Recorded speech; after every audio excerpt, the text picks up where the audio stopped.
Oh. Okay, now we're live. Hello everyone. Today we will be developing a chatbot with Python, some libraries, and Nix. My name is Andrew Tropin, and my today guest is Gosha Krikun, Hi. a front-end developer from Yandex. Hello, everyone. Nice. Okay, let's start from our goal. We want to create a bot for Telegram Messenger, which will be doing very simple thing. It will be downloading a YouTube video and re-uploading it back to Telegram. Why we need such bot? When you send a link to a friend or to chat, after clicking on it, you will open a browser with YouTube, which have a lot of advertisement and other stuff.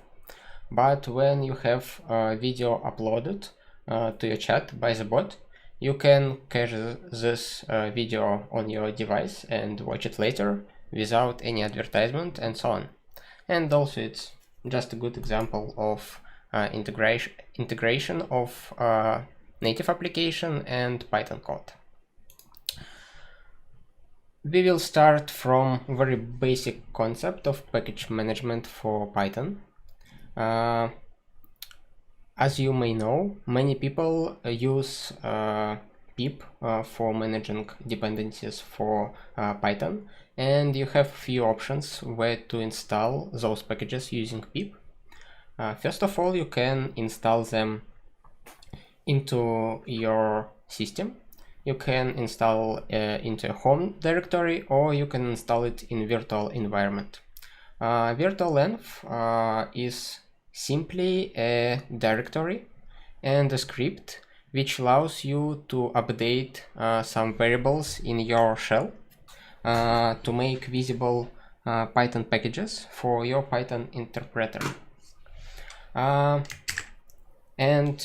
it's very common to use a separate virtualenv for each project, but in our case we won't use it. We will use alternative tool to do almost the same thing but a little better. And after we write some code, we will deploy it to the server.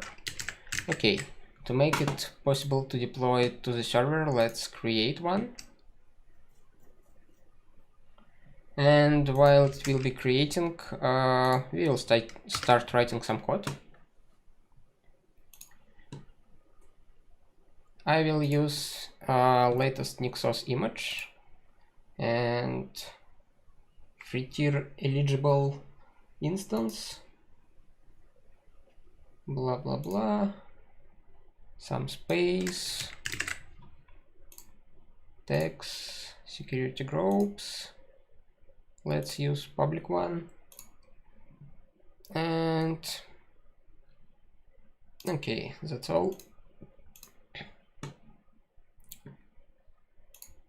Now it creates our instance, and we can go to our text editor and start writing some code. First of all, let's check what already exists in our project. I had a previous stream on environment management topic, and we created a simple Python project which use Poetry with nix-shell. Poetry is another package manager for Python, but it also have built-in capabilities for managing virtual environments, but we won't be using those capabilities because we don't need a virtual environment, but we will be using Poetry log file, which generates a log file from Python project definition. And it will be useful for creating our nix-shell with all Python packages available. For people who are not familiar with nix-shell, it's a simple utility which allows to do the following thing. For example, I already have htop, but I don't have Python installed in my system. I can type nix-shell -p python 3.8, and it will download Python package, install it to my system, and will spawn a shell which contains Python, and I can do some Python coding after that. And when I kill this shell, Python still unavailable in my system, and it's only available for a short period in this spawned shell. Actually, it's don't get deleted from my system. It's still present, but we can see that pass variable will be very different for my current shell and for shell with Python installed. You can see that there are much more packages will be available in the pass variable, and also Python exists here. Very similar to virtualenvs concept, but let's somehow write it in the file to make it more persistent and not to type every time which package do we want. Actually, if you want some other packages, for example, Python numpy, we can spawn another shell with numpy package available. Oh, it's building a lot of stuff. Probably it can take some time.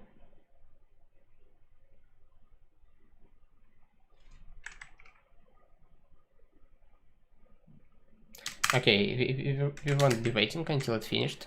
But anyway, you can install a lot of packages from Nix package repository, but not all of those packages are, not all of the Python packages exist in this repository. That is why we need somehow some mechanism to use packages from different repositories, for example from PyPy.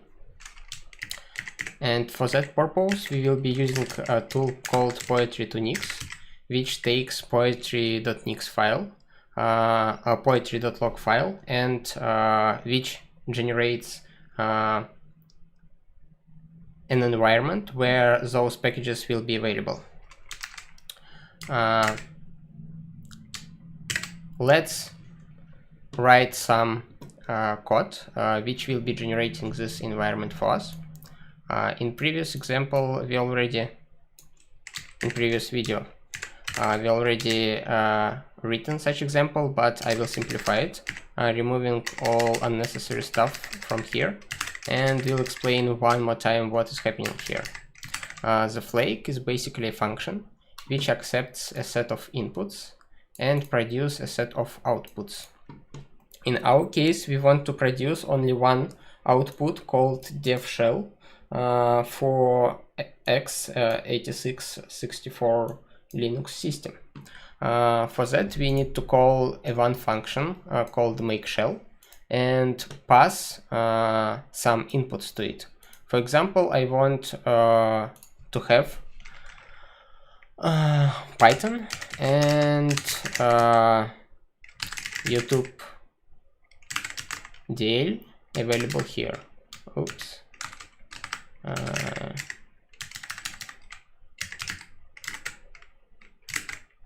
For some reason it works very slow. Okay, now I can spawn a shell and have Python and YouTube DL available in it, and without specifying it in the command line, but specifying it in the file. I need to type nix develop,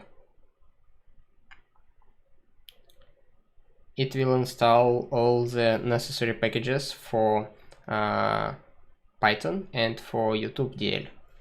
And now I can type Python. I have Python here. It's Python 2.7, and also YouTube DL, also available here. Pretty nice, but we need a little more than just Python and YouTube DL utility. We also need some Python packages, and as we already know, we have a Poetry project already defined. Project, and it's already have a package installed. Let's make Poetry available here in our shell. I don't know why, but it works very slow. I will restart it.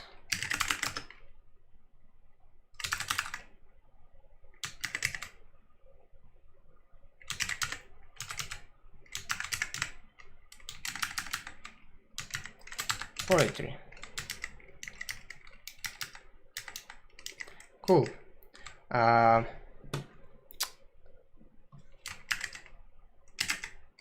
Now we need to restart our shell to get all the necessary dependencies. And now we have Poetry available, and now we can remove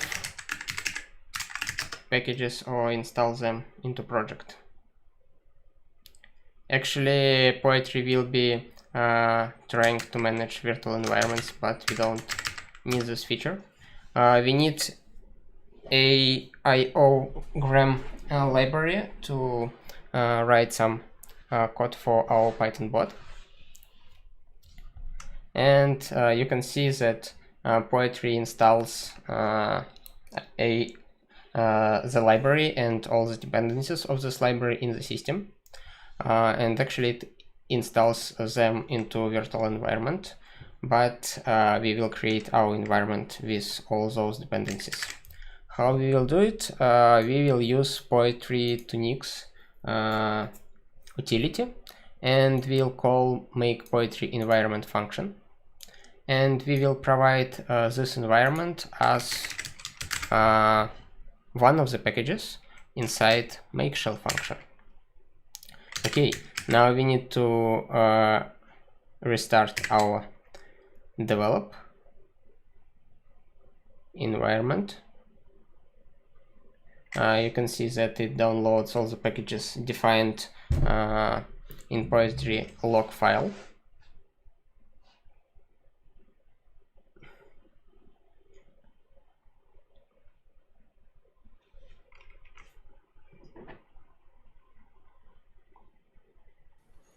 Sorry, I have a question. Why we have to remove iogram dependency at first? I just made it, for example. We don't need it. It's already defined in my project, but for demonstration purpose, I decided to run two commands, one delete and one add. Now I get it. Thank you. You're welcome. Okay, I have Nix develop, and also now I have Python 3.8. As you remember, there was Python 2.7, and now I can import our library. Okay, it works. That means that we can go and write some Python code. Let's open a file. For now it contains only hello. We can try to execute this file. Python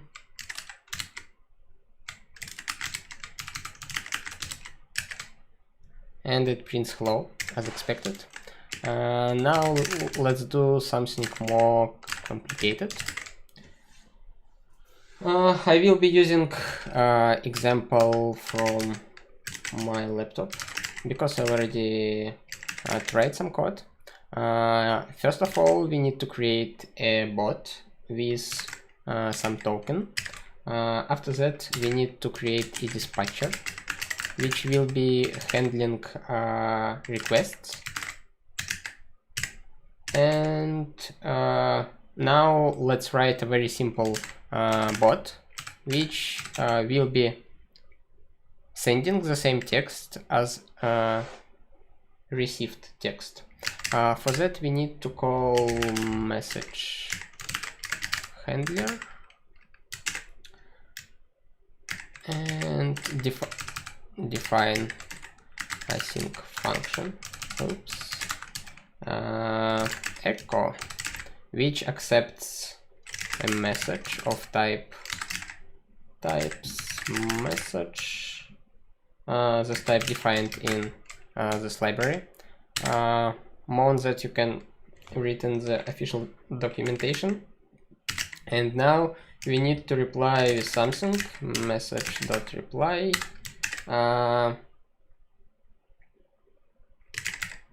Probably message.text. I think it should work. And also we need to execute our function somehow. Let's call the function runBot, and this function will be starting a polling mechanism which sends requests to Telegram servers, and if something new appears, it can react somehow. And now we can launch this function. Good. Now we can run our code. Name bot is not defined. Okay. Actually, I need to make more precise import from aoram import bot dispatcher executor types. Boom. Token is invalid. Good. Now we need to create a bot and create a token for it. I already created one bot. For that you use bot fuzzer bot. After that you create a bot and getting API token, and it's pretty simple and straightforward process. I hope everyone can handle it. We copy this token and insert inside our code. Dispatcher. Okay. It should be capital D. Nice. It was launched, and now we can try to type something. It replies with the same message. Cool. I already sent a few videos to this bot when I was preparing for the stream,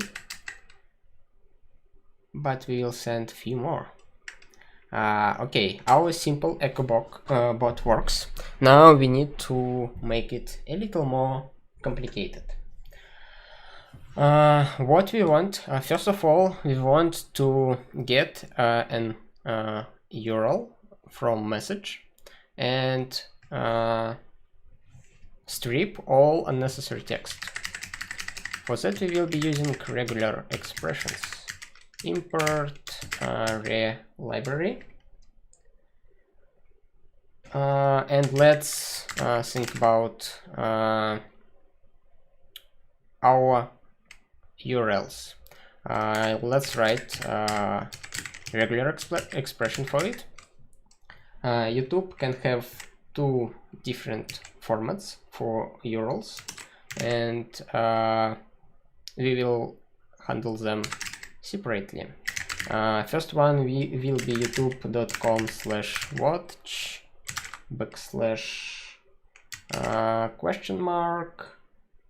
/ equal and some characters here. And the second option, oops,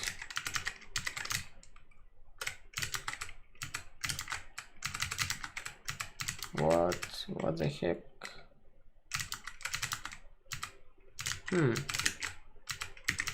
Okay, I misclicked.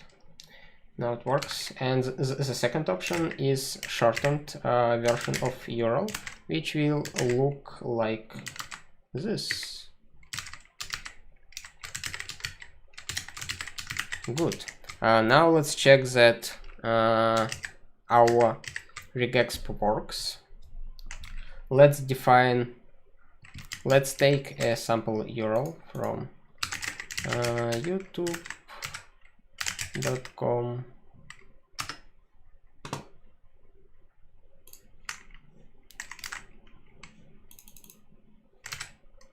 rickroll.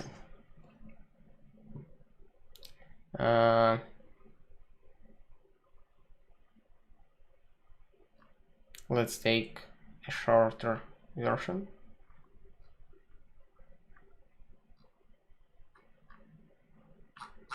Where is the short version of rickroll video?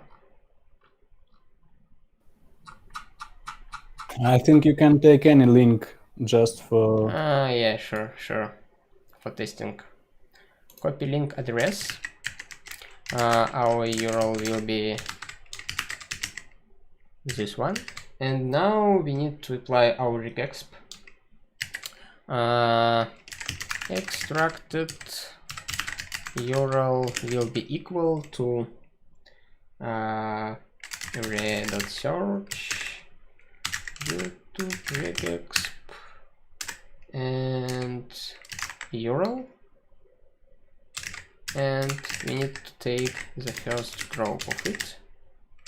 And before running, actually we don't need to run, but we just need to print extracted URL.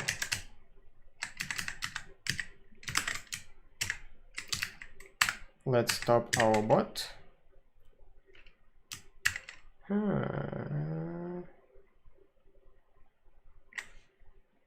Okay, sure. I missed. Now it works, and even we add some crap here and here, it will return the proper URL, exactly what we want. Also, as you remember, we did a simple trick. We installed in our environment a dependency called YouTube.dl. It's a program. Actually, this program even has a Python interface, and we can use it as a library, but for demonstration purpose we will be using it as a standalone application to make use of dependencies outside Python packages. Let's try to download using this URL.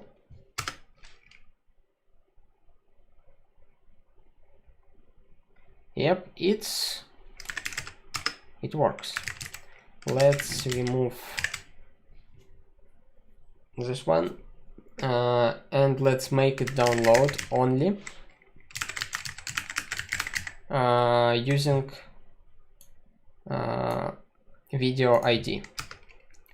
Let's check list of available options, and somewhere here we can find this option, which allows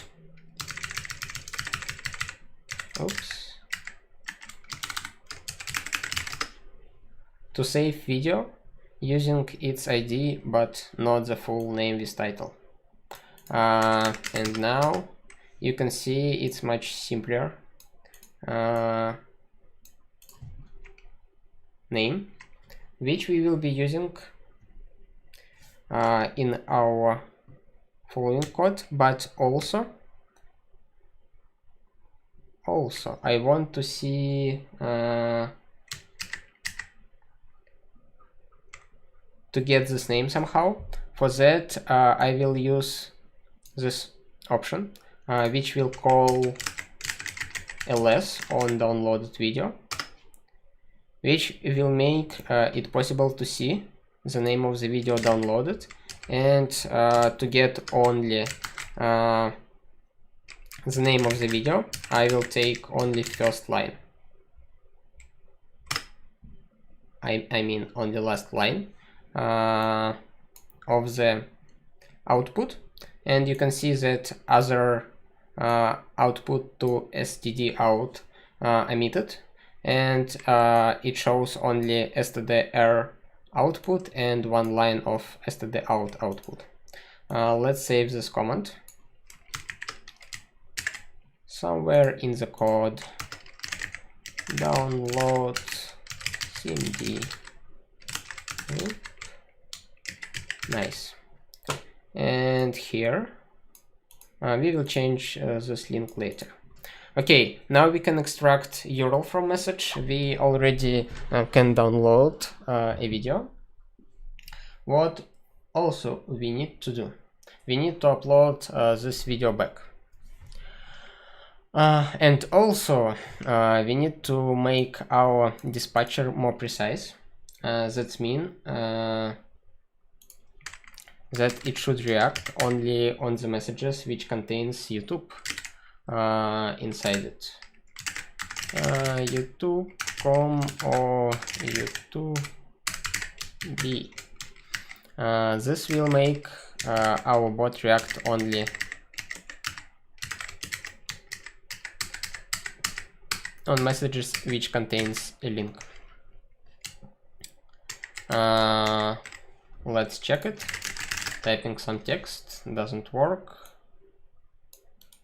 Typing a link,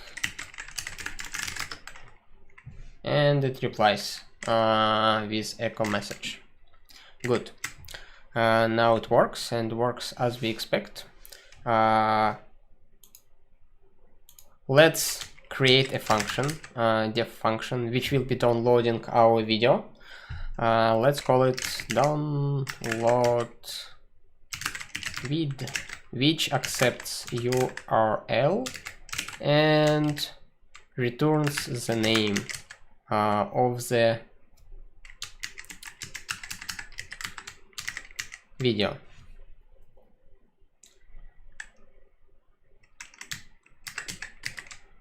Let's use our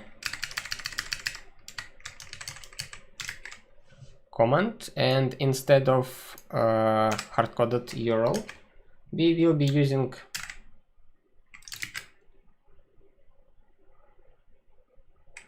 argument for our function in such a way. And as a result, okay, result will be equal. We need to use another library called subprocess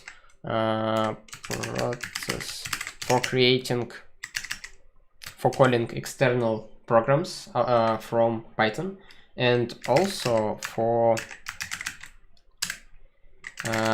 getting output of those commands, and it is exactly what we want. Let's pass our command and the argument. I don't remember what it does, but I already wrote those code and it works. That is why I won't be touching anything. Should work. Let's check this function. Let's comment once again. Okay. Once again our runBot function, and let's call download with URL equal to this one.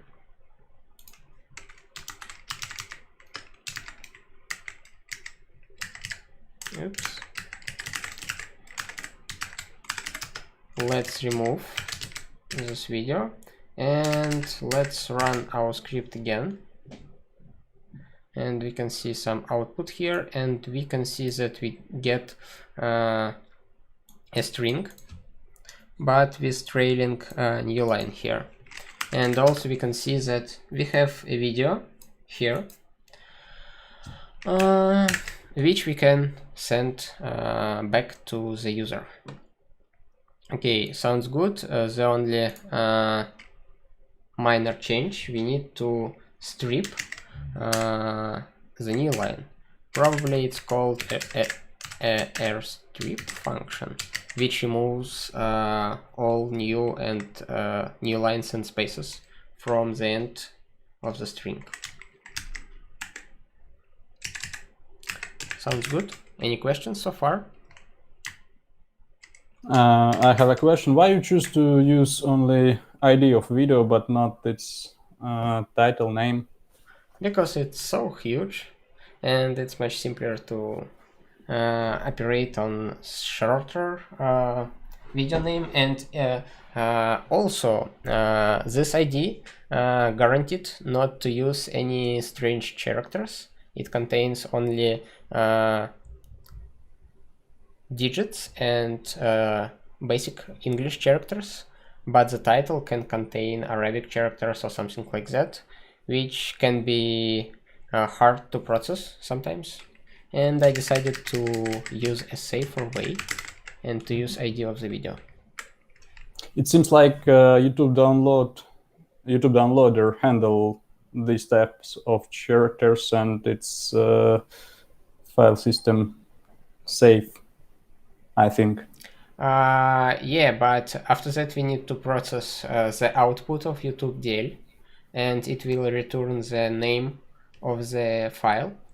And I'm not sure if some problem can appear with some strange names inside Python code. Probably they don't have to, but to be safe. Okay, but if you download a pack of videos and want to find some of them, you will search by ID. Actually, our bot will be getting the first video out of the message and sending it back. And also, if video already downloaded, it already be cached on our server by ID and won't be re-downloaded again. And that is why you can send this video back instantly. And in terms of caching, it won't be any problems. But in terms of usability, you will get the video without title, and I agree that it's probably bad. But someone who will want to continue the developing of this bot can add this feature later. Get it. Okay. Extracted URL. Now we need to reply to our message. Let's call it upload video. It's like download then upload. First of all, we will say something. Let's parse our message first. And extracted URL will be message.txt, and we will say something. We are downloading the video extracted URL. Sounds good.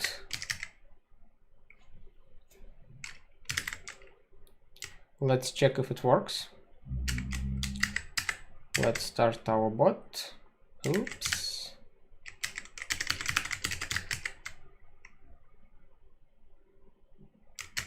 Started.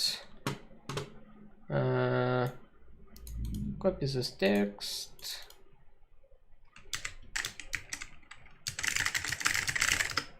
Send it, and it says that we're downloading the video. and replies with echo message. The only problem that it inserts the real link, but let's make it just a monospaced text without inserting preview and link itself, because we already have it on the message that we sent. For that, we will need to reply with markdown. Parse mode equal to markdown, and we need to place our link inside such quotes, backticks, inside backticks.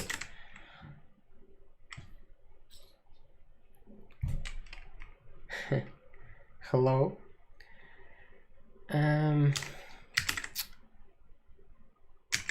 Some people active in the chat. I am very proud of them. It's very cool. Thank you. Now we're replying with markdown, and it should not show a preview. Yep, now it shows it in monospaced text. Good. And the last step, we need to upload video back to the chat. For that, we need to download video first. Download with extracted URL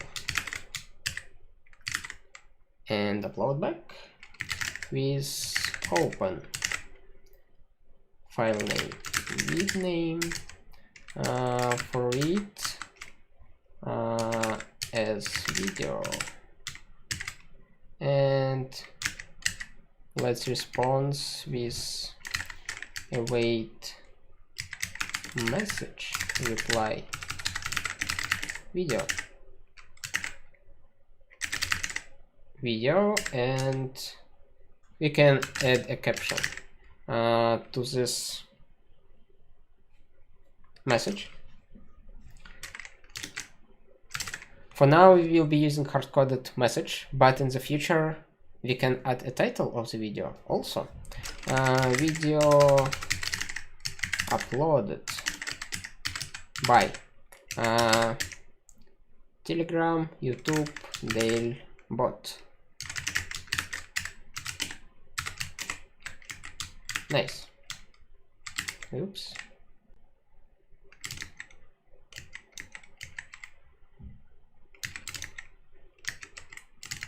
Now let's check. Oh, probably we don't need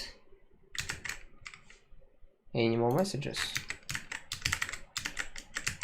Let's just remove it. Should be good.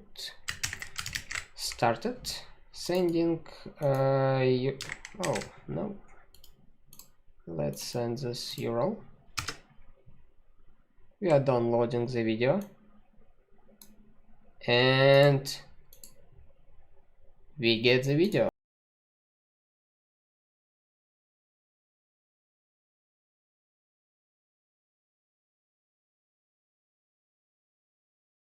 Now we can watch video without advertisement, and also we can download it locally using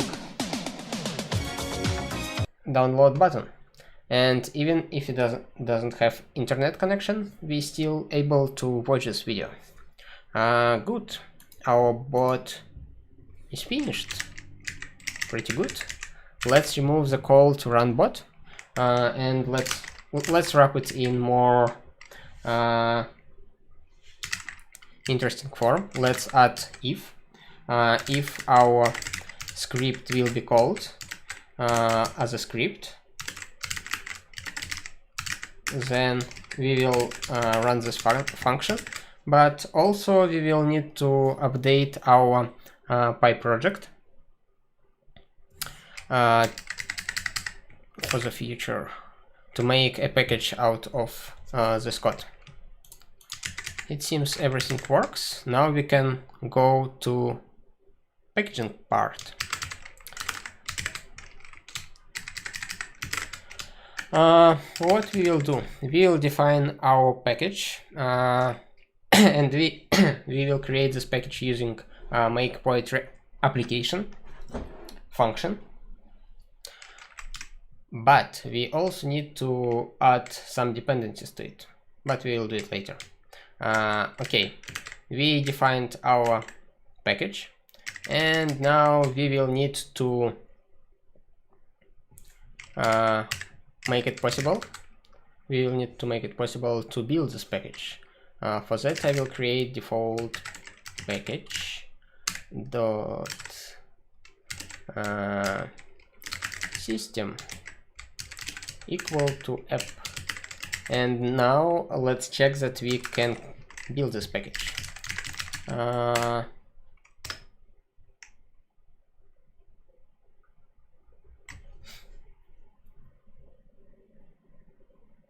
Okay, it built. Pretty good, pretty good. What does it mean? That means that we have a result symlink appeared in our directory, and if we look at it, it's a symlink to Nix store. And if we go to this directory, we will see that there is no bin directory, but we have a lib directory, python cd lib python side packages, and here in side packages we will see our init.py package. Let's check that it's our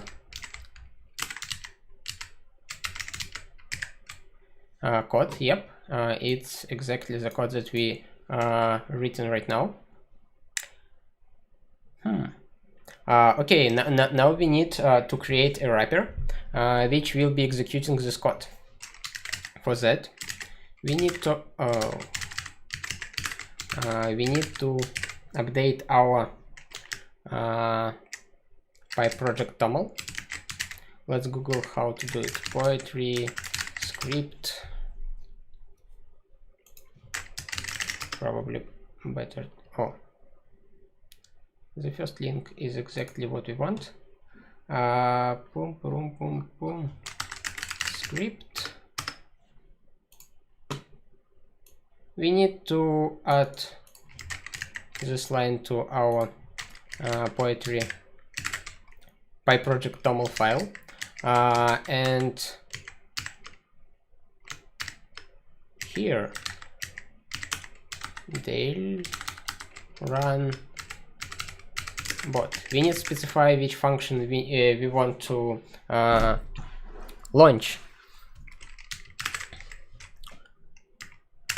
Sounds good. Now let's rebuild our package.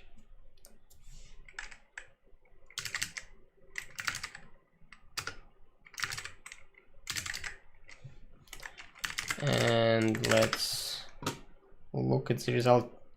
Now you can see that this path is very different from this one, because we updated our project, and now it's a different package, and that is why those both packages can coexist. And as you can see, the name is the same, but the hash is different. It's a pretty good feature when you changed some inputs for your package. For example, you're building it with different compiler, or you patched your source code and you're getting the different output, and a different output will be built in a separate directory, not substituting what already built with another inputs. Let's go to this directory.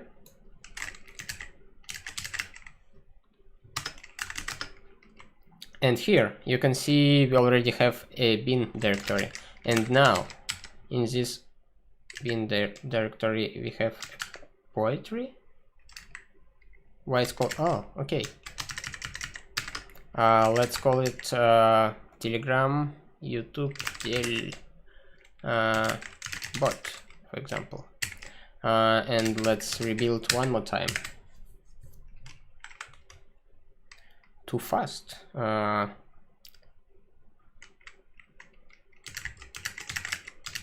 Good. Let's go again to the new directory.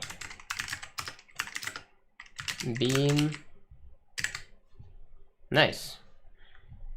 We have a binary that we can run.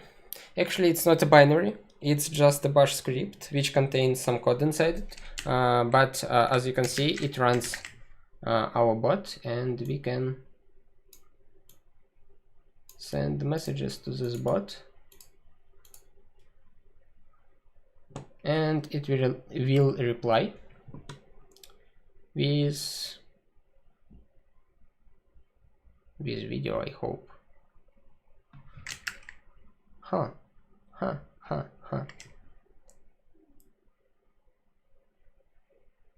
No such file or directory. Cool. You can see that our bot failed because it doesn't the command YouTube DL not found, because YouTube DL is available only to our developers shell. Here we have YouTube DL, but here we don't. And we need to make sure that YouTube DL is available for our bot. For that, we will write the following code. We will just add propagated build inputs to our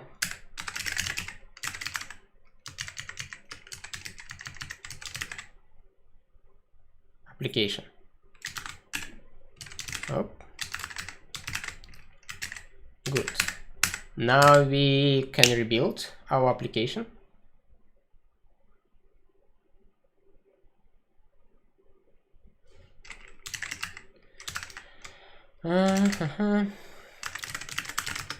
Watch again the new path generated. Go to it and execute our bot. And send the video. Nope. Set the video URL again. We are downloading. Command not found.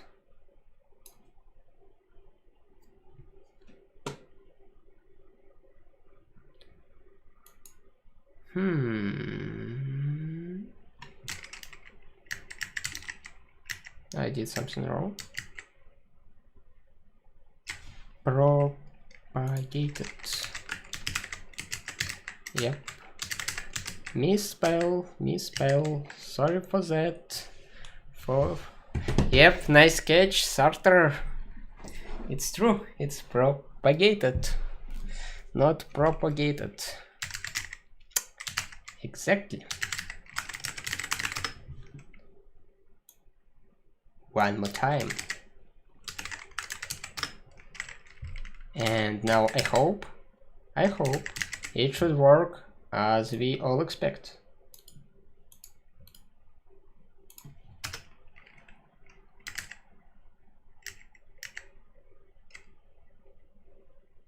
Read-only file system. Okay. Now it's okay. It's complaining about read-only file system. That is why we just need to start this bot from different location which has write access. For example, we can go to tmp directory and take this path, bin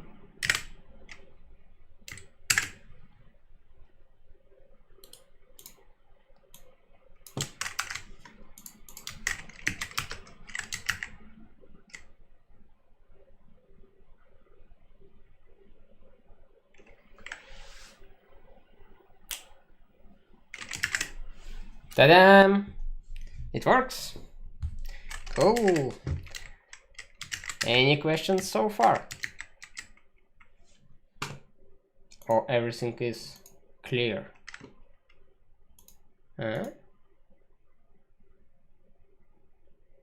Yep, I think so. Cool. And the last step, deployment of our bot. We already have our Amazon instance ready. Let's write a configuration of the whole operating system and deploy our bot just as a package to this system. Or even better, let's build the system locally and just copy the system to remote host. Sounds like a plan, isn't it? Let's check that we can log into this machine. Yes.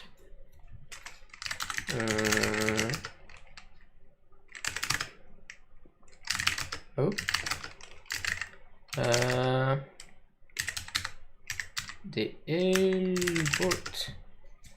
We can see that it's pretty clean system without anything here.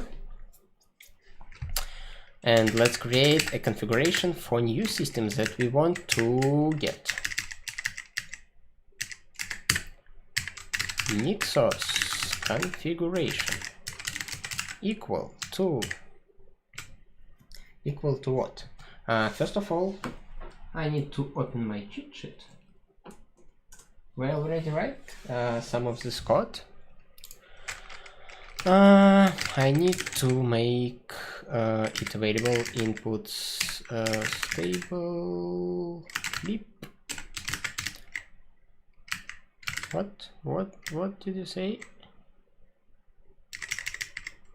Boom, NixOS configuration.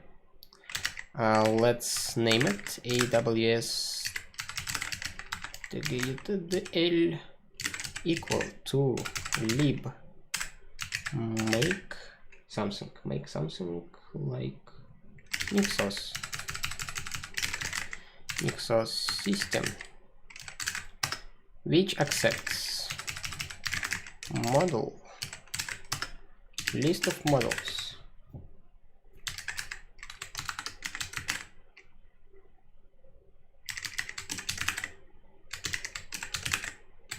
Cool. And in list of models, we need to provide the configuration for our system. Simple, pretty simple.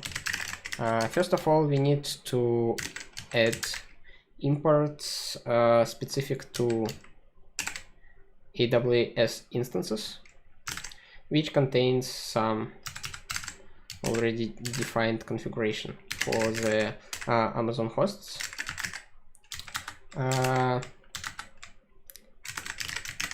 It's just one liaison Amazon image.nix.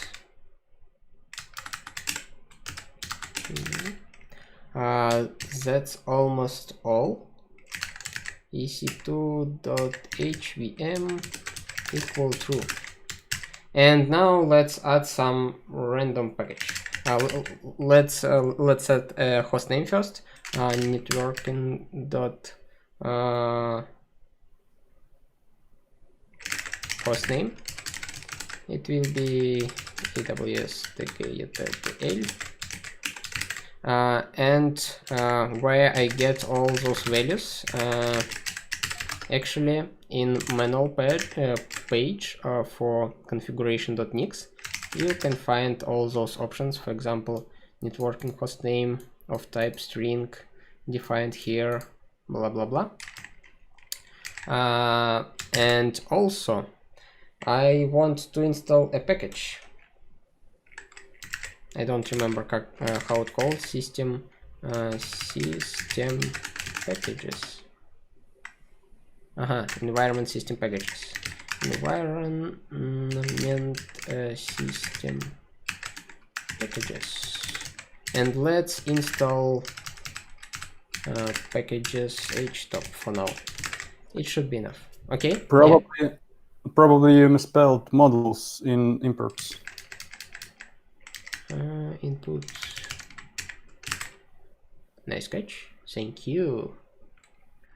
Let's build and check if everything can be built.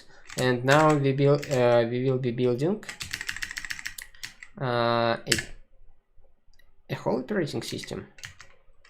But to build it, we need to make a small alias. This small alias will be looking like inputs.self. We're referencing this hash map. It's a hash map, and we're referencing it. And we will be referencing this configuration, NixOS configuration .aws.dl, and we need to take a system out of it, top level. It's a little unclear how I got this value, but reading the source code of Nix packages and taking some help from NixOS community, I was able to figure out that it was what I was looking for. And now I can build my operating system locally, like that. Current system is missing. Current system. Whoa. We need to call this function inherit system. Actually, it's just a shorthand for such notation. I will take the value of the variable system and place it here like that, and build again.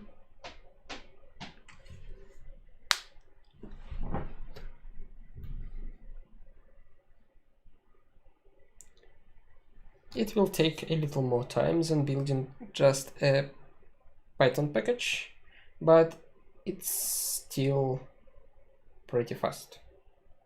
I hope it's still pretty fast. We already talking for almost 1 hour. Oh, it's already built, and you can see that now our Nixstore path looks a little longer because it contains NixOS system, AWS, DG.dl name and the version of the system. And if we take a look at the content of this directory, what happened? You can see that it is a whole system with kernel, bin directory, etc directory, and all other necessary stuff for the whole operating system. And now we want to deploy the system to remote host. For that, we will be using a simple script called nix deploy, but we need to specify a proper path here.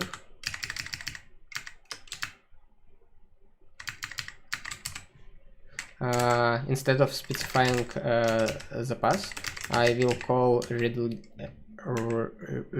link on the result link, and not from but to, and I need to specify a proper IP address. Who remembers which one I should use? Probably here, this one. Oops.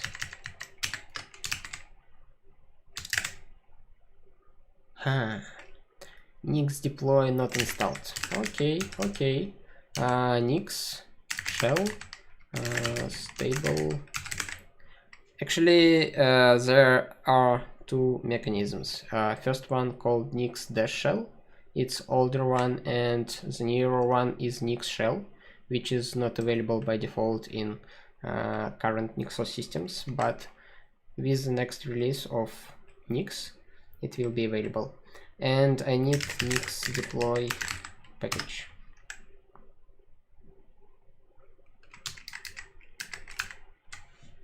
Everything was broken, but okay. Now what happening here? It found the closure of this operating system. That means it found the operating system itself and all the packages that should be distributed with the system, and copying all those packages, the whole closure of this operating system, to the remote host. And after everything will be copied to the remote host, it will just switch to the new operating system. And why it can just copy these files to remote host? It's because all of those files are reproducible. That means it doesn't matter where you build those packages, on your local machine or on remote machine. If you have the same inputs, you will get the same output. That means that I can build those packages locally and just copy them to remote machine.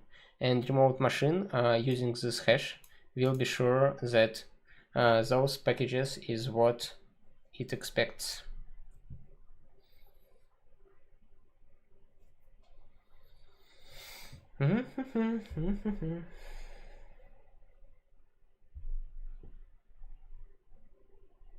We are very close to the deployment. We need just 2 more steps. Any questions? I have a question. Can you explain about different platforms? Like, do you have cross? Do you need to cross compile these things to different CPU architecture? Yeah, it's a good question. If we compiling for the same platform, we don't need to do cross compilation, as you saw. We're just copying the same binaries to remote host. But if you want to build packages for different architecture, yeah, we need to do a cross compilation. I didn't done any cross compilation yet with NixOS, but it's possible. That is why here you can see that default package has a system specified. NixOS configuration also has system specified, and if you want to use the same configuration for a different architecture, we will need to create a new instance of this configuration with different system, and also we will need to build it in a different way, but it is possible to do it and cross compile for different architecture. Yep, hope I answered your question. Yes, thank you. Okay, we as we can see here, we succeed with switching our remote host to new operating system, which we built locally and pushed to the remote host. And now on remote host, htop appeared. Moreover, if I relog into this host, you can see that the host name of this host changed. Isn't this amazing? No? Just the usual thing. Okay. One more step. Let's add to the list of packages our Python application. What we need to do is just to add app here. And let's make sure that our external dependencies, like system dependencies, will be synchronized between our shell and resulting package. That is why we will call it like external deps equal to package.js udl. Boom. and instead of propagated builds, we will use external depths, and here we will add external depths.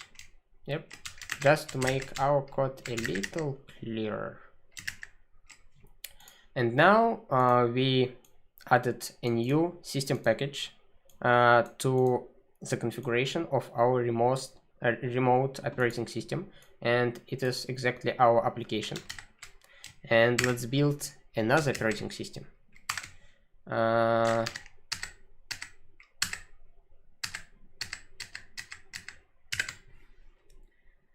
For now, it should build a new operating system a little faster than it was before, because we already have everything downloaded, and we need just to make sure that everything in place and all links are correct. And as you can see, it's already built as a whole operating system. And now it points to a different operating system, which we will deploy. Let's go back to our shell, and let's run again. Oh. Good.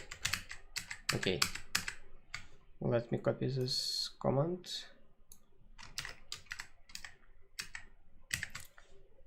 And let's deploy it again.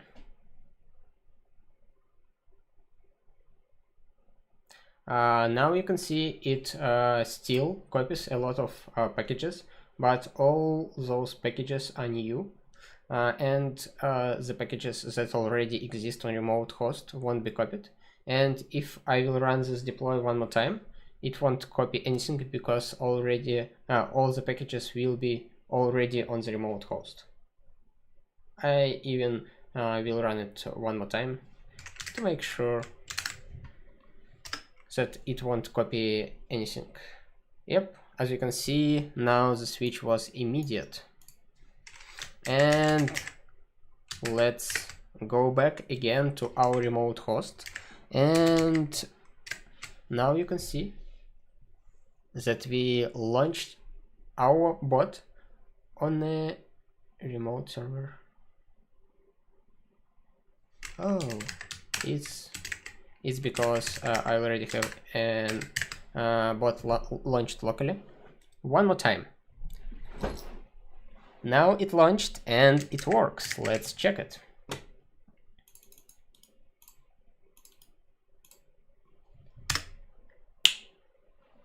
Downloading. Downloaded. It works. One more step. Now we need to start it automatically. For that, we will need to create a systemd unit, and this systemd unit will be starting and restarting our Telegram bot, but we won't be creating it by hand. Obviously, we will just update our configuration. We'll build a new operating system, and we'll deploy this operating system to remote host with all the packages installed in it. Sounds like a good plan. Yes, no, don't know.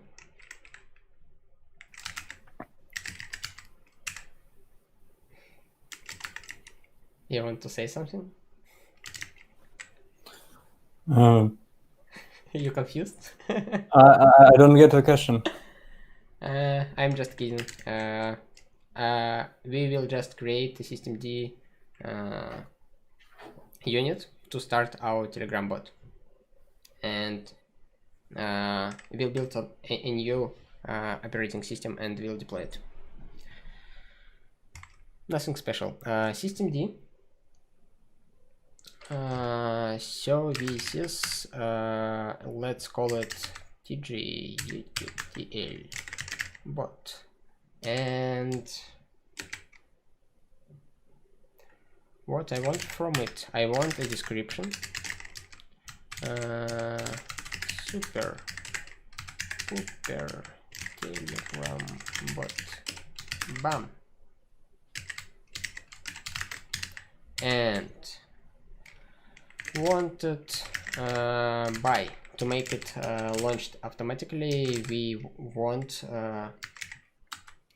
need to make it wanted by default target. And also the last element, we need to provide a script which will be launching this bot, and it will be pretty simple script.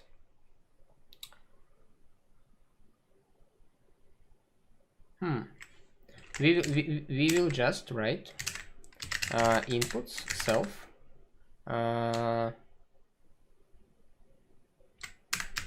default package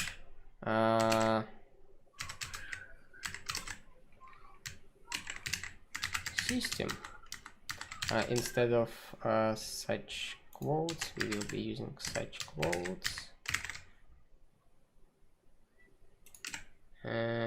System /bin/tg youtube dl bot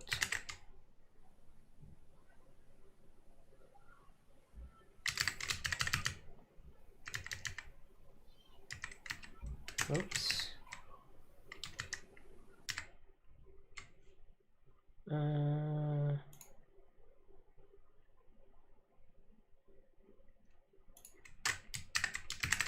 like that.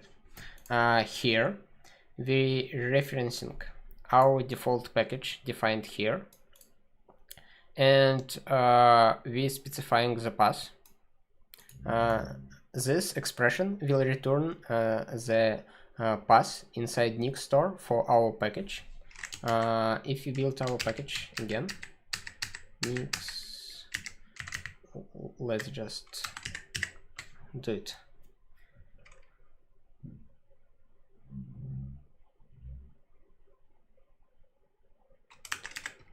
We built our package again, and now you can see that result points to Nix store, to exact version of our bot. And here in the final operating system, instead of this expression will be that path that we saw, and we just add a relative path /bin/name of the binary to make it possible for systemd to launch the service. And let's build the system. Oops, nope. Build.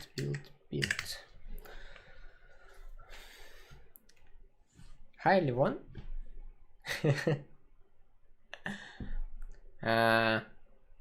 We're just making a simple Telegram bot and deploying it with a pretty complicated tools. We're using Nix and nix-shell for managing environments and dependencies. And this is the whole configuration of our environment. This part says which packages will be available in our shell. It's the whole configuration of the whole operating system which we using for our deployment. And now I build the whole operating system, and here you can see the result, and inside this directory the whole operating system with all necessary dependencies. Why not just use Docker? Because Docker is pretty bad solution. I won't say say bad, but it's not so good as Nix, and Nix much more superior.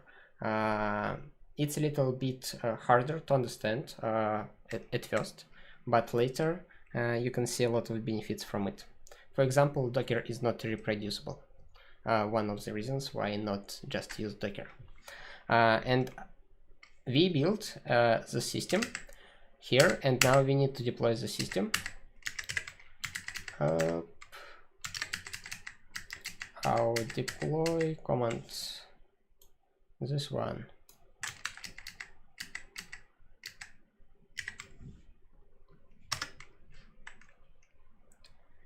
Now just deploying only files related to systemd unit. And now we can see, let's connect back to our host, system ctl status, our bot service.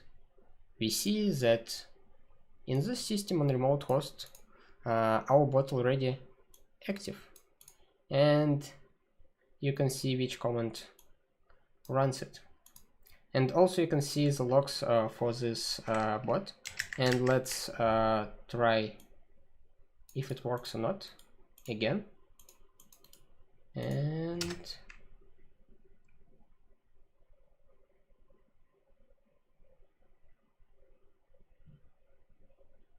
I can give you an example. For example, you have one Docker file which is the same for two developers, but one of the developers have a local file modified, and add command inside this Docker file will copy the local file for each developer, and they will make a different images from the same Docker file. In Nix, you won't be able to do that. You won't get such a situation. Actually, I already had a talk about reproducible development environment. It's called like Introduction to Reproducible Development Environments, and I discussed a lot of solutions which not very sufficient for many use cases. For example, you can't distribute your text editor with Docker, and if you need to use some dependencies from Docker image inside your text editor, you need to make a lot of hacks to be able to do it. It's at least not user-friendly, but using nix-shell and drenv, it's much more easier to use project-specific dependencies for different projects inside one text editor or your development environment. Our bot works, and here let's check that it even types some logs in our systemd unit. Yep, and we did everything that we planned today.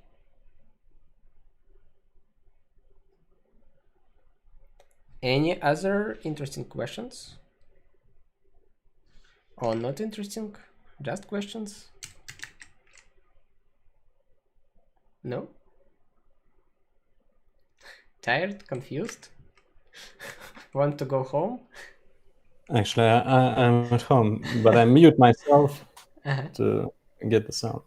So I have a question about systemd services, about hypervising services and restart RAM. If you have some error in your Python code, how you will do it?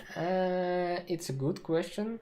Systemd probably will watch that process still in run state, and if it will die unexpectedly, it will restart it himself. But other than that, it's a responsibility of your code to handle any errors. And also it's probably some more information some way in manual. For example, probably just man systemd will produce enough information for you to continue and understand how everything in systemd works. It's actually a very big topic, and it's very hard to cover every use case which is possible with systemd. And also, I'm not an expert in systemd, but everything should be fine if you read manuals.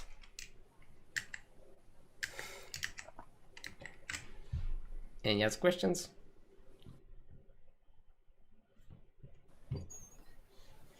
No? I don't have, no. Okay.